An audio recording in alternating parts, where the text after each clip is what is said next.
Hosszú copot hordtam. És az nagyon jó, az a hosszú haj, mert azzal mindent lehet csinálni.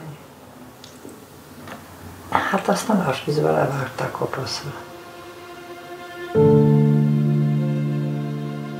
Éva vagyok. 90 évesen és 16 éves vagyok a magam részéről. Nagyon szívesen csinálnék veled és rólad egy előadást. Mégpedig úgy, hogy te magad is színpadon lennél. Minden emberben kell lennie egy kis egészséges exhibicionizmusnak. Belém több is szorult a kelleténél, úgyhogy semmi kifogásom az ötleted ellen. Ön a következő? Szerintem lehetne egy koreográfiát csinálni. Akkor hány éves voltál, amikor ezt hordtad? Biztos vagyok benne, hogy ez az ujjam eltört, most már biztosan tudom. Ti hogy ismerkedtetek meg? Kivel? Hát a szerelem.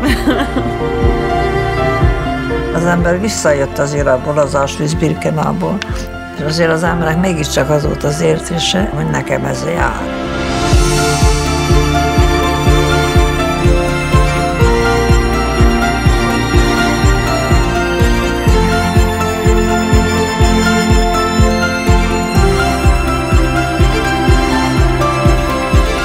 Azt mindig tudni kellett, hogy nagyon jó dolog élni.